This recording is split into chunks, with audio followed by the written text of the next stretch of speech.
The tales of Vikram and the vampire originated in the land of India. It is a collection of stories of a king named Vikram and a ghost, Betal. Originally, the stories were written in Sanskrit. The tales constitute a series of stories intended to impart moral lessons to readers or listeners. It all started with a promise from King Vikram to ghost Betal to go on a journey to finish his prayers. During their expedition, Betal insisted on narrating a story and asking a question from Vikram at the end of it. But he added some conditions to it.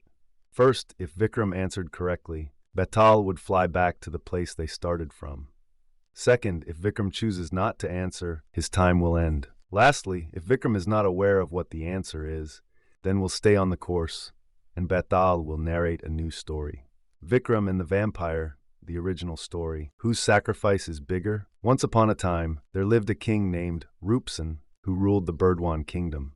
Once a young man, Virvar, approached the king for some work. The king appointed Virvar as his guard.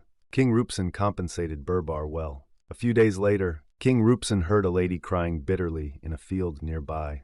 Rupsan ordered Virvar to go and inquire about the matter.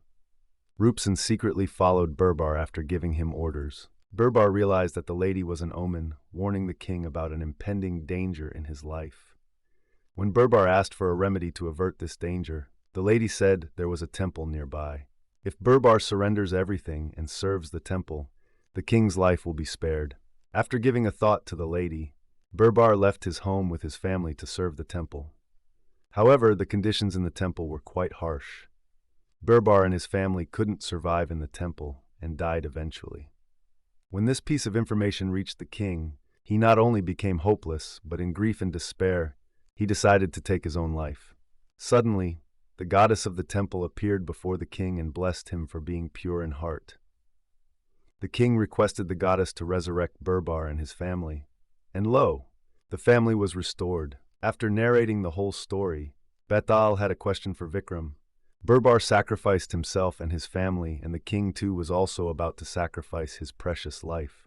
In your opinion, whose sacrifice is bigger? Vikram pondered over the question and said, I am convinced that King's sacrifice is more considerable, as it was Virvar's duty to protect the king, but King was not required to protect Virvar. But out of his love and kindness, the king expressed his wish to sacrifice his life. Betal fled back to the tree trunk upon hearing the answer from Vikram.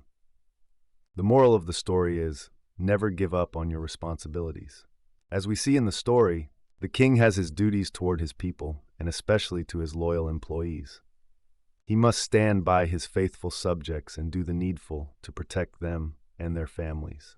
In this case, particularly, he was about to give up his own life for Virvar.